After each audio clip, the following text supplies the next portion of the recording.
Welcome to TVBS Meeting Room, where we tackle global issues with a view from Taiwan. I'm your host, Wen Yu. Today we're so pleased to have Minister Sandiaga Uno, who's the Minister of Tourism and Creative Economy, with us. Welcome. Thank you, Wenchi, and it's good to see you again. Yeah, and good to seeing you. reconnect and happy to share about the progress post-pandemic and many of the interesting events that we would be hosting and new destinations that we're promoting beyond Bali. Yes. Yeah, we want to hear all about it. But first of all, it's an interesting title, Tourism and Creative Economy. What is that? Tourism and creative economy is home of the 40 million Indonesians having their livelihood depends on tourism, and there's 13 subsectors from the hotel, restaurant, to cafe, to the travel agents, to the 17 subsectors within the creative economy.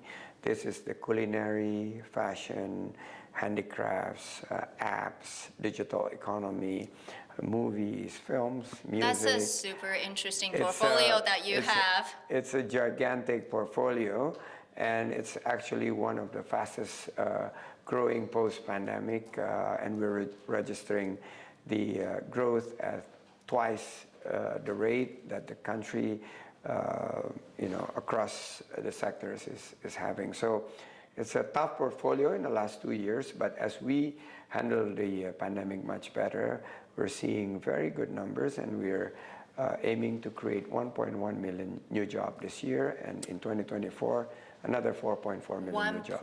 Wow, that's amazing. But how was the last 2 years like? Tough, because very tough, right?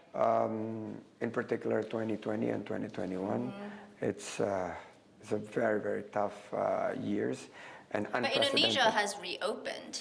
We only reopened 6 months ago, and we relied on domestic tourist movements, which surprised everybody that the domestic market has been strong, and it pretty much give the cities such as Yogyakarta, Bandung, still a manageable occupancy rate for hotels. But Bali has been very, very hardly hit because of its reliance on foreign international tourists. But they're all coming back. They're coming back, but now we have issues on inflations, high airfare prices, and because of the G20, hotels are readjusting their price. But it's a good problem to have. I think we would be able to increase the capacity, and I think we are going to a new era of tourism and creative economy that is focused on nature and culture.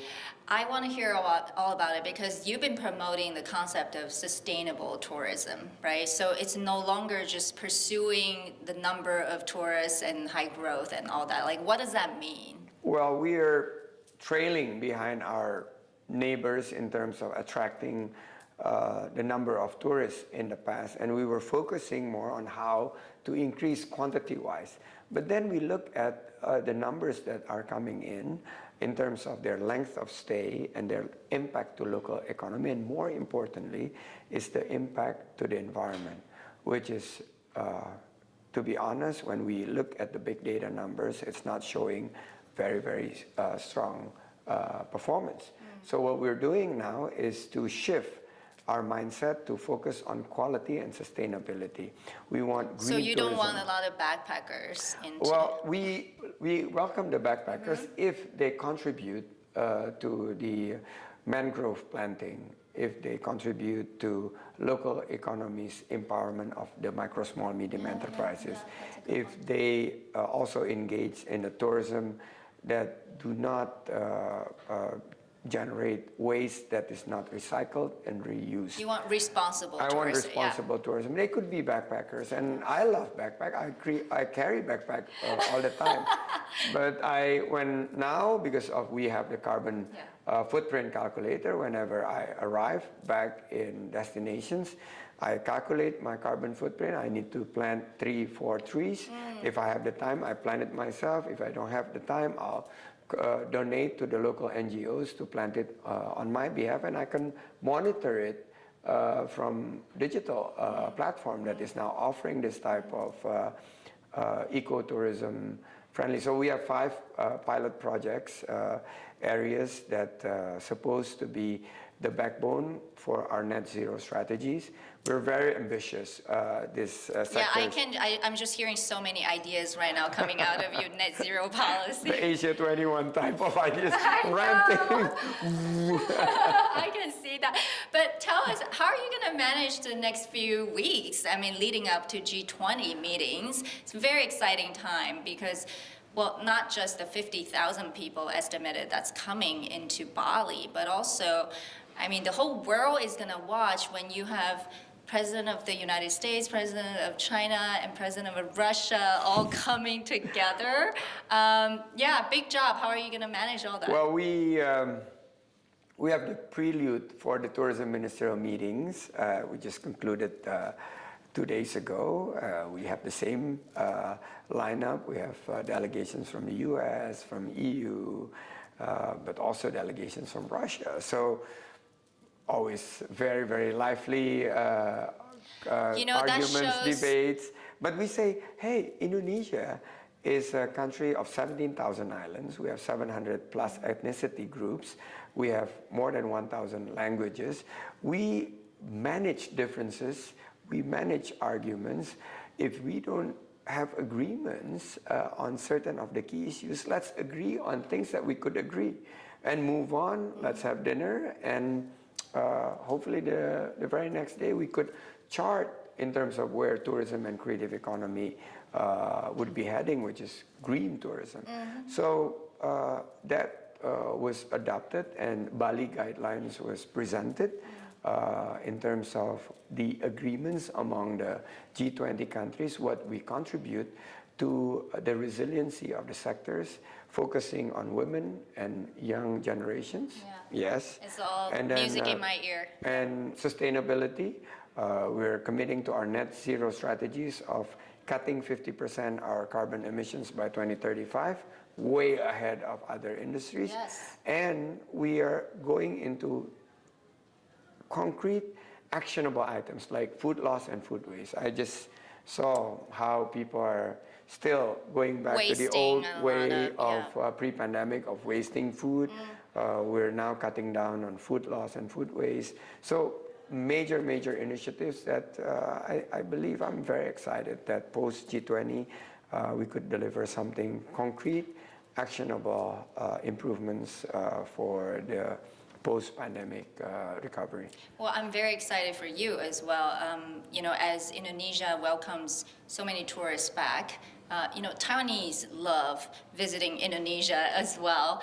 So there's that, a lot of Taiwanese can't wait to travel again to Indonesia. Of course, Bali is the top destination. What are the other destinations that you like to promote? We like to promote beyond Bali. Of course, when you're in Singapore, it's the Riau Islands, Batam and Bintan. But then there is the largest volcanic lake, Lake Toba in North Sumatra, the largest Buddhist temple in Yogyakarta, Borobudur and I've been there, most amazing place, yes. And the beautiful, pristine beach in Lombok, which is adding to sun, sea, and sand, to serenity, spirituality, and sustainability. That's in Lombok, Mandalika, and then the large Komodo dragons, the giant lizards. I have been there, but if you believe that Labuan island, Bajo, yes. We are promoting that, and one diving mecca in North Sulawesi, which is called Likupang. I have been there too. Yeah. Wow, you've been to all? Yeah, I've been to Borneo too to see all these little. And Borneo is also another destination that is now fast up and coming. I am a model tourist to your country because I love all the nature and I care about sustainability. We need to engage you more and I'm promoting Indonesia and help us gain better type of tourists who care about the environment. Yeah, absolutely. Last question. Feel free to answer on record or off.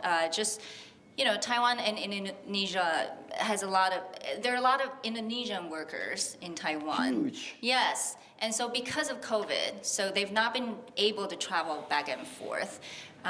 Do you think sort of this reopening is going to help some of the workers coming back, going to Taiwan? Yes. definitely, and we have a long-standing relationship. In fact,